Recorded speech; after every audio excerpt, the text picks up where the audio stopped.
আমি ঢেকীয়াখোৱা বৰনামঘৰলৈ আহি এয়া পাইছোঁহি। এয়া ঢেকীয়াখোৱা বৰনামঘৰ এই সন্মুখৰ ভাগ সকলো দোকান পোহাৰে নদন বদন হৈ আছে। সকলোৱে পাৰ্কিঙৰ ব্যৱস্থা কৰিছে, লগতে এখন দোকান। মানে ভাদ মাহৰ দিনকেইটাত এই ভাদ মাহৰ নামঘৰ, এই ঢেকীয়াখোৱা নামঘৰৰ ওচৰৰ ৰাইজৰ সৰু সুৰাকৈ এটা উপাৰ্জনো হৈ থাকে।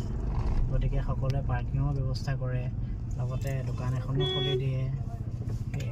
সেইকাৰণে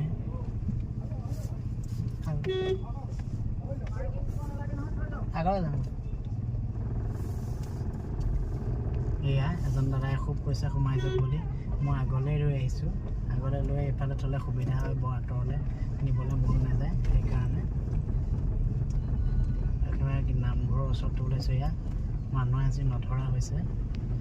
আজি মানুহ বহুত হৈছে, কাৰণ আজি শনিবাৰ, কাইলৈ দেওবাৰ, কাইলৈ স্কুল কলেজ সকলোৰে বন্ধ থাকিব। গতিকে গধূলি সময়ত এই ভাদ মাহ বুলি নামঘৰলৈ অহাটোৰ মাদকতাই সুকীয়া, কিবা বহুত পবিত্ৰ লাগি যায়। বহুত ভাল লাগে। মই বিশেষভাৱে বহুত ভাল পাওঁ। আমাৰ গোটেইকেইটা আহোঁ, সেইকাৰণে বহুত ভাল লাগে।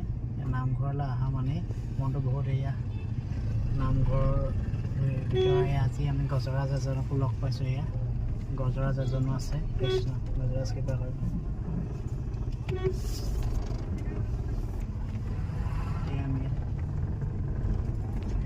এইফালে